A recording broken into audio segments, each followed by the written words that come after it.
Hello YouTube community, what is going on? Professor Tomney here with another organic chemistry lecture.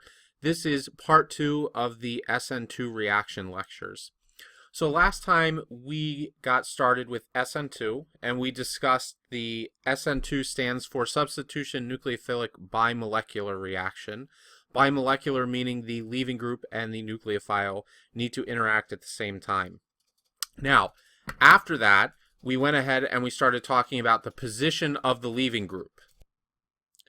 And we determined that methyl would be the best for SN2, followed by primary, secondary, tertiary, and then finally vanillic would be awful.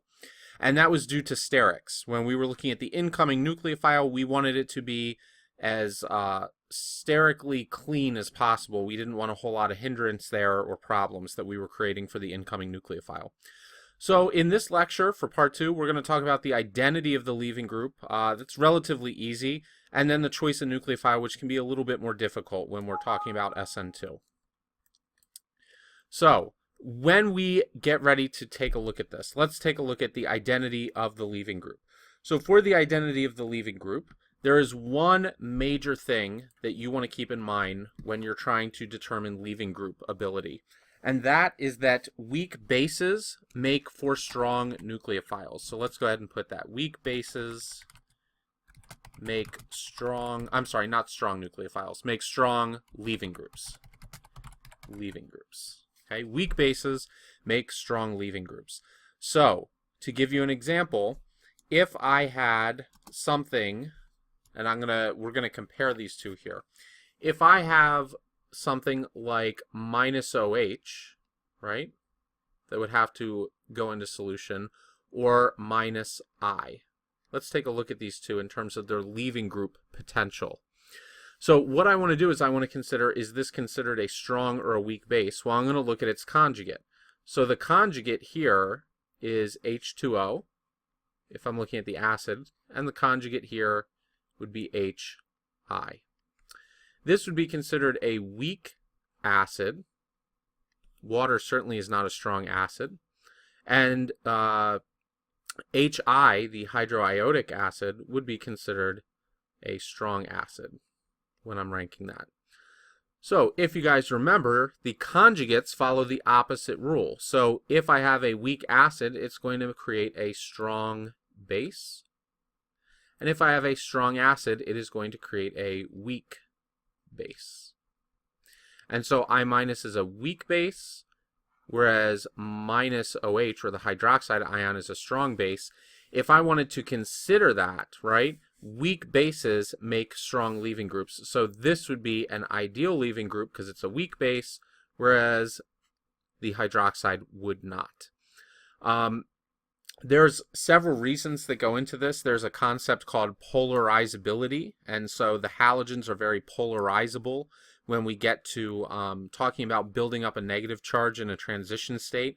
And that has somewhat to do with the leaving groups, and then it also has to do with the stability of that negative charge once it's off and being handled in solution by itself.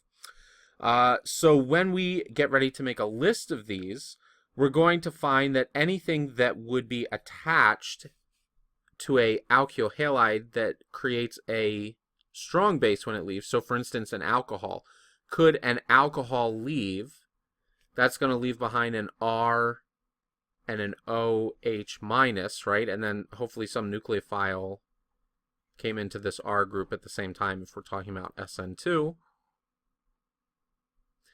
But the hydroxide that is left behind would be considered a poor leaving group. And so this reaction would not take place to any great extent.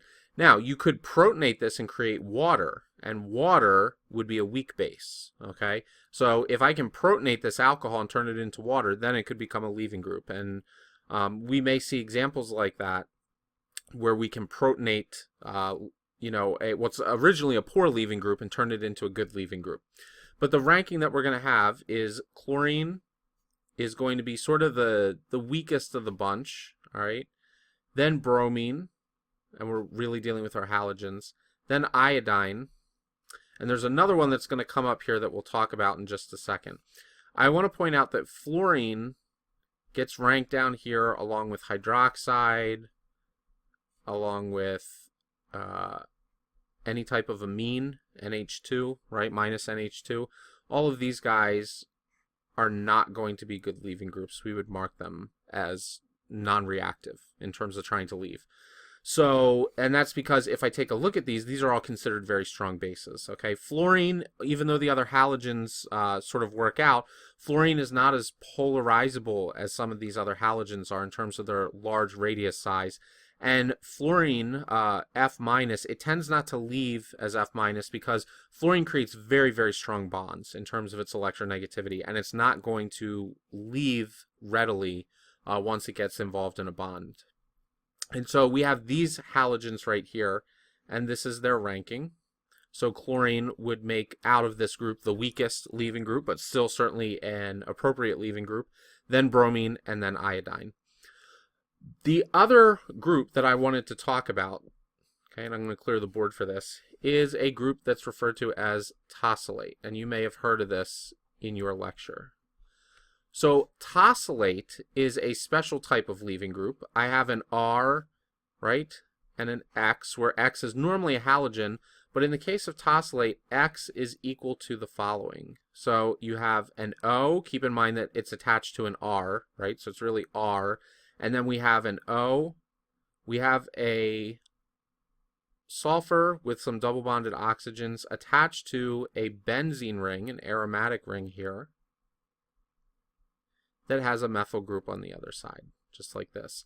And so this whole group, right, if I were to leave the R group, this whole group, which I'll rewrite down here, O with a minus here, you have the sulfonyl there,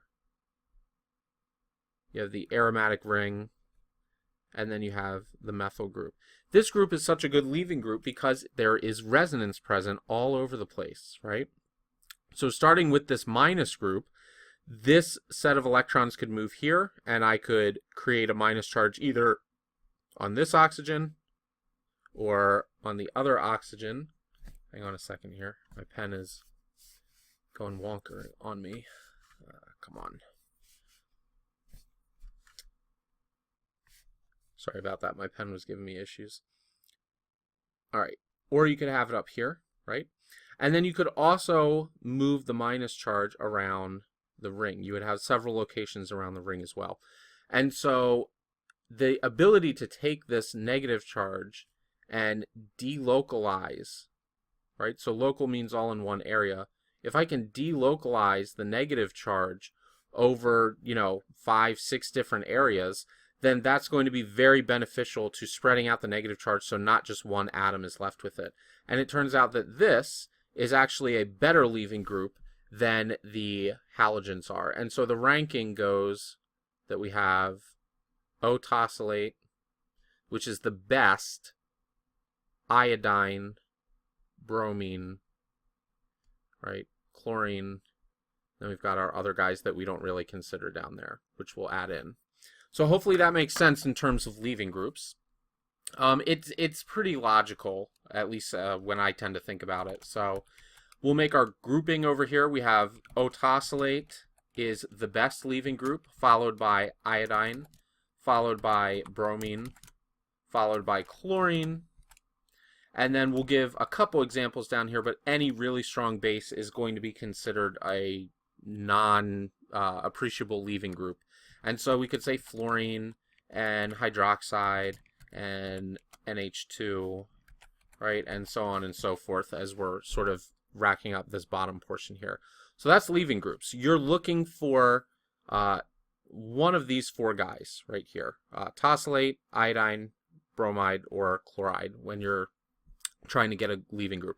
Certainly, the higher you are on this list, the more effective it is for the reaction. So a chlorine will still undergo an SN2 reaction, but a bromine will allow the kinetics to move forward at a better rate. The iodine even more so, the tosylate even more so, right? So if your teacher were to give you a question where they say, okay, I've got, right, methyl iodide, and let's say we're going to substitute minus OH in. Remember, minus OH here is a nucleophile, not a leaving group, so that's acceptable. Okay, and then I also have CH3, I have methyl bromide, and I have minus OH, right? And so they say, okay, this is going to create methanol and methanol both times. Which one is going to be more effective, right? They say which one would go at a quicker rate. Well, this one would, because the top one, they both use the same nucleophile, so that's not really going to be questionable. They both have the same ranking of their leaving group like we talked about last time, right? So methyl versus methyl. But here I have an iodine versus a bromine. Iodine is the better leaving group, and therefore this reaction would take place at a quicker kinetic rate when I go to examine it. So pretty common questions teachers like to ask related to that sort of stuff. So we'll go ahead and clear the board here. Keep in mind that ranking, and we will move on to nucleophiles. Now, nucleophiles are a little more complex than leaving groups are, but we're going to break it into 3 major components, and then I'll draw a little bit on the board over there in a minute. So the first thing that you want to consider when picking out nucleophiles, okay, and when we're dealing with sort of nucleophilicity is the term that we talk about, is that it's going to parallel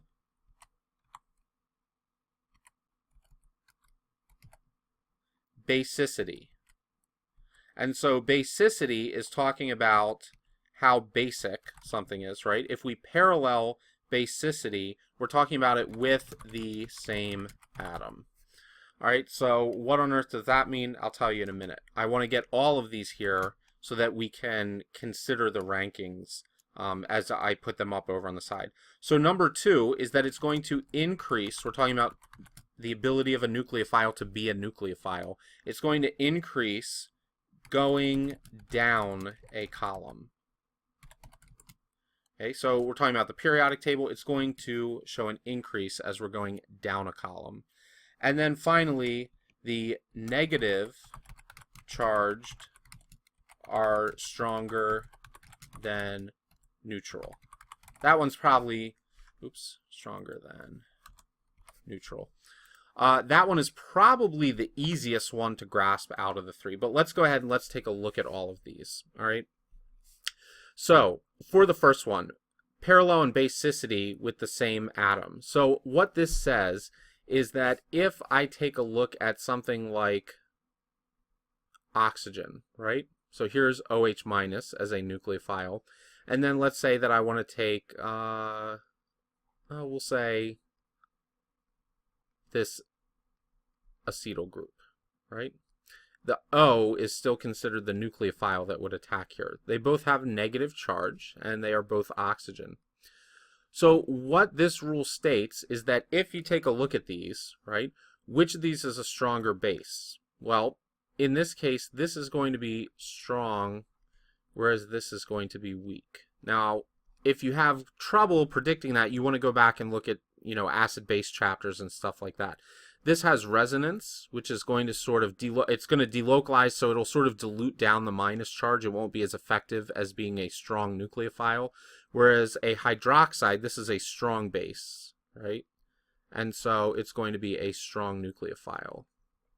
Wait a minute, sorry. We're rewriting strong. This is a weak base. Okay, so that means that this would be a better nucleophile than this. Not that this couldn't be a nucleophile, but it's going to be a pretty weak one in comparison to this guy right here. We're really looking at hydroxide being the favorable nucleophile. So that's number 1, right? Number 2 is that you increase as you go down a column. Students usually can understand this, but then the reason as to why they get a little confused with. So for instance, we're going to stick with the oxygen here, right? If I look at minus OH as my nucleophile choice, because we just established that's a pretty decent nucleophile up here. When I compare this, if I go down 1 atom below oxygen, I find sulfur. So let's compare it to minus SH. In this case, according to the rule that we have here, increase going down a column, that means that SH is going to be the better nucleophile in comparison to OH, right? Now the question is, why is this a better nucleophile? It is, but why is it a better nucleophile? And this has to do with if you take a look at the valence shells, right? So this is, keep in mind we have P shells and D shells and things like that. And so this is a very oversimplified drawing, but here's oxygen, right? Here's shell 1 with its 2 electrons. And then out here, oxygen goes up to shell 2. And these are the electrons oxygen has in this outer shell, right? These are the ones that are available for bonding. Valence electrons are available for bonding, and it's a nucleophile is basically creating a bond. So we're only looking at its valence electrons that are available. So here's sulfur, right? It's got level 1, it's got level 2, but the thing about sulfur is sulfur has shell 3, and that's where its valence shells, valence electrons are found, is out in shell 3. Well, keep in mind what holds these electrons in place and sort of keeps them from being available for bonding very readily is the nucleus, and that's where the plus charges are found. So for oxygen, I find right in the middle, and then there's plus charges in the nucleus of sulfur right here. Because these electrons, right, are in n equals 3 when we're talking about quantum numbers, here's n equals 2, these electrons are going to be further from the nucleus. And because they're further from the nucleus, that means they don't experience the plus charge as well. So plus from the nucleus is weak on these electrons. And as a result, they are able to bond better, right? Able to bond. And that's because they're not being held as tightly by the nucleus. They are more available to go donate themselves over to bonds. And so therefore, we find as we go down a column, we get better and better nucleophile behavior. Another example, the halogens themselves can be nucleophiles. And so if you consider something like, let's say, chlorine versus iodine, right? Cl minus versus I minus. Now, don't get confused because halogens are also good leaving groups, but they can be nucleophiles. I minus is going to be better than Cl minus as a nucleophile. Okay, again, not that Cl minus couldn't be a nucleophile, but I minus would be a better nucleophile in this case. And the reason is that if I take a look at the radius around iodine, the valence electrons in iodine are much further from iodine's nucleus than that of chlorine, and therefore those electrons are available for bonding better in terms of a nucleophile behavior.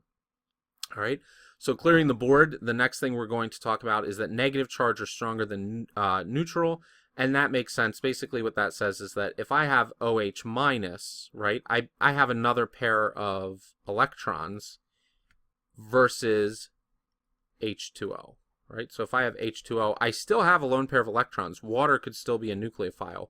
This is going to be a strong nucleophile, whereas this is going to be a weak nucleophile.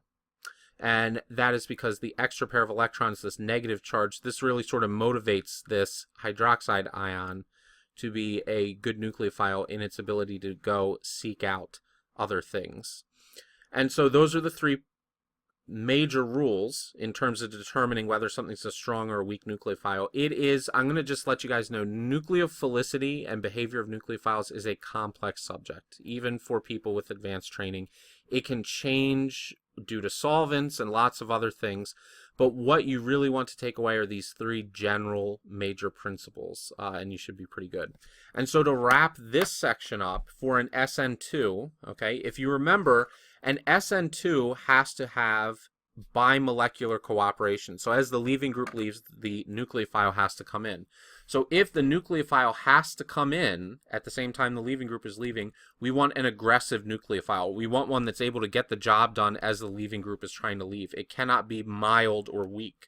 And so we prefer strong nucleophiles when we're doing SN2. And usually, all right, usually we want charged nukes, right? So charged nucleophiles are the best, and then once you're in the realm of charged, you could debate whether or not something would be a better nucleophile versus another. So minus OH versus minus SH.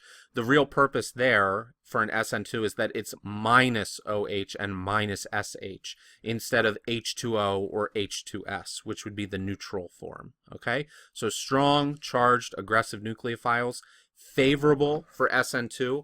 And again, if you keep in mind, right, here's my RX with the leaving group. As the leaving group is leaving, I need something that's going to be aggressive enough So I can pick out minus OH, for example.